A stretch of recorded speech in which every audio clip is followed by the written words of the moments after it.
opposition parties gear up for a potential early provincial election. Good evening and thank you for joining us. Thunder Bay Superior North MP Lise Bourgeois says it's not the time to waste tax dollars on an early provincial election. That after comments from Premier Doug Ford yesterday fueled more speculation that Ontarians could be heading to the polls very soon. Nothing's been decided. Let's see where the tariffs go. If it comes to it, and we have to spend tens of billions of dollars, we go to the people. Let the people decide. It's their money. That statement has opposition parties believing the Premier wants to call an early election, presumably to allow voters to decide whether to spend billions to counter the impact of President-elect Donald Trump's proposed tariffs. NDP leader Mart Stiles says her party would work with Ford on that issue, and there's no need for an election. Bourgeois says her party has learned PC candidates have been told to have their campaign offices ready to open soon. They have a majority. There is no reason to have an election. Ford has been talking about this since last spring. This has not arisen because of the election of Trump. This is something that he has wanted, and really he wants to get out ahead of the RCMP criminal investigation into the Greenbelt. That's at least one piece of it. He is desperate to have an election now, and it's possible that it will be. His candidates have been told to open their offices by February 1st, so that's a very strong signal. Bourgeois adds she doesn't believe there's an appetite amongst Ontarians to head to the polls, but her party is ready to fight either way. And just as we mentioned, Premier Doug Ford is issuing a dire warning about the impact of Donald Trump's tariffs, saying they could cost Ontario up to 500,000 jobs. Ford's warning comes less than a week before the U.S. president-elect is sworn into office, and the Premier isn't ruling out an early provincial election. CTV's Siobhan Morris has the latest. They fabricate or make the chips. The Premier is laying out a worrying economic picture for Ontario if Donald Trump slaps tariffs on Canadian exports to the U.S. It's not going to be good. I'll tell you that right now. Citing numbers provided by his cabinet ministers, Ford warns with tariffs, it could cost 500,000 jobs. This is serious. It's unprecedented. Dropping in on Queen's Park, the federal minister of finance wouldn't engage in speculation about how deep job losses could cut across the country. It doesn't serve any purpose. I get that everybody is imagining complicated circumstances. LeBlanc and Ford got together on the eve of a meeting between the country's premiers and prime minister, a chance to talk about tackling the tariff threat head-on and what comes after. If the American government takes this decision, our obligation is to work together and to support the economy of the country, but also to respond in a firm, unified way. Ford has mused about spending tens of billions of dollars to keep the economy chugging post-tariffs, a spend he feels Ontarians should get to have their say on. He's talking about an early election any day now. And that is exactly what we don't need in this province right now. We do not need more instability and insecurity. And opposition party leaders say they are willing to collaborate. Opposition leaders have supported the Premier in times of crisis before. We've all come together under COVID when tens of millions, hundreds of millions were spent. Perhaps even billions, and we will come together and do that again. Ford stresses he hasn't decided whether or not to trigger an early election, wanting to see how things play out after Trump returns to the White House. And that was CTV's Siobhan Morris reporting. Thunder Bay City Council has unanimously approved the boulevard maintenance bylaw. It happened at last night's meeting after community pushback led to a number of revisions. Vasilios Bellos has more. Thunder Bay residents will now be able to plant gardens on city boulevards. That after unanimous approval by City Council at Monday's meeting and recent public deputations that sent administration back to the drawing board. The revisions include planter box height limits, restrictions on pesticides, and allowing plant support structures.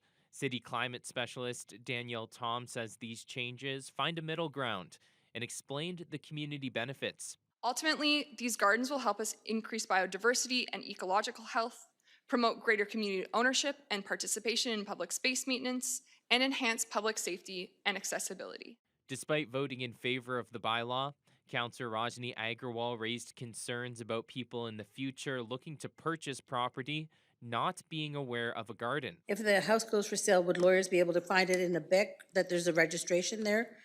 Or we just hope, depending on, this year there's no snow, But if it's weather that would require that you can't see the garden, City staff is still working on a registration system to ensure issues don't arise during the transfer of the ownership of homes.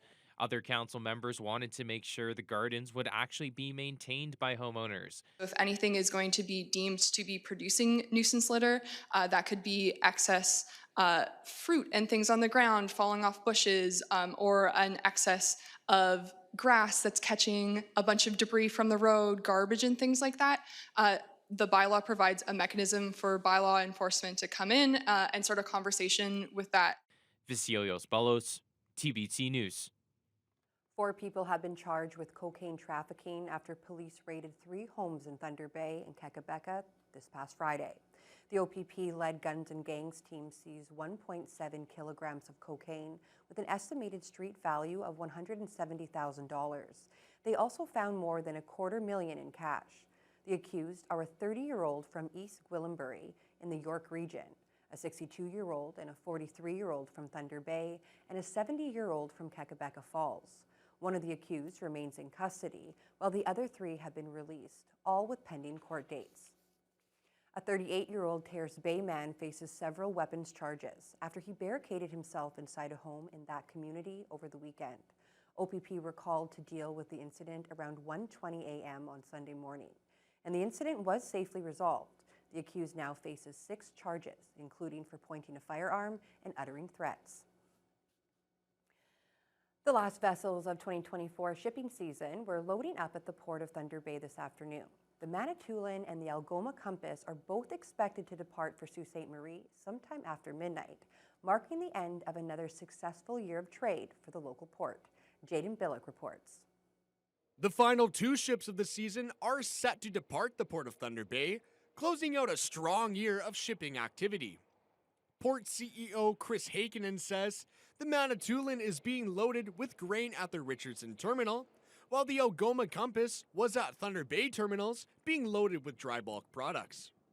The 2 ships are then headed to destination ports in the lower Great Lakes. The Soo locks are closing as of kind of midnight on Wednesday, January 15th.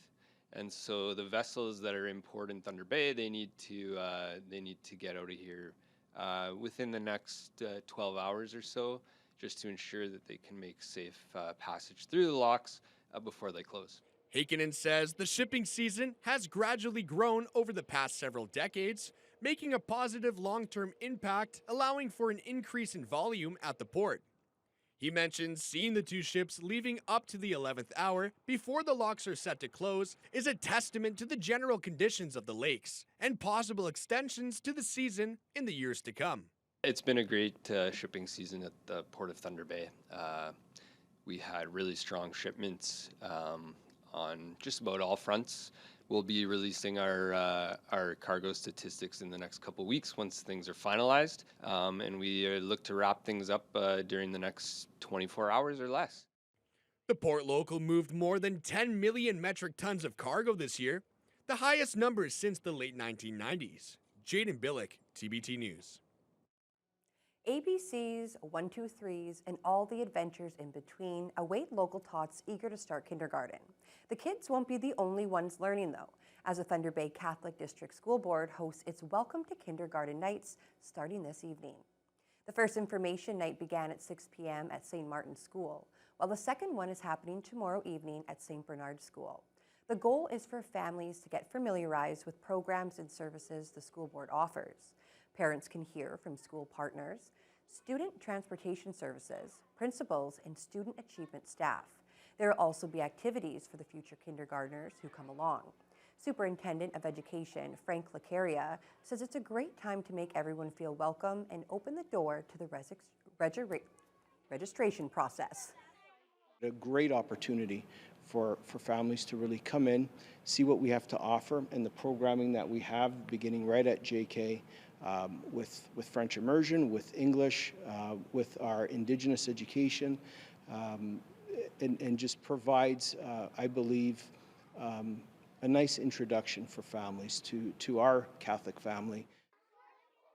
February 6th will be kindergarten registration night at all K through 6 Catholic schools. Families can then get a better look at the specific layout and offerings of the school closest to their neighborhood. The family of a recently deceased woman has managed to find new homes for all of her numerous pets. Family and friends of Pauline Budner have come together to find new caretakers for her goats, alpacas, and other animals she kept on her beloved hobby farm in Kaministiquia. Justin Hardy has the story. There are a great deal of responsibilities that one takes on when a loved one passes away. Friends and family of Pauline Bodnar, who recently passed away at age 72, have been hard at work honoring her legacy and taking care of what she had left behind. Bodnar loved animals and was often found taking in more that needed a good home. After her passing, her friends vowed to find good homes for all of the animals she loved, including 9 goats. Margaret Foster Hyde has been searching for new homes for the animals and received an overwhelming response when she began searching online. Oh my God, it went crazy. My phone blew up. There's so many people wanting goats and that.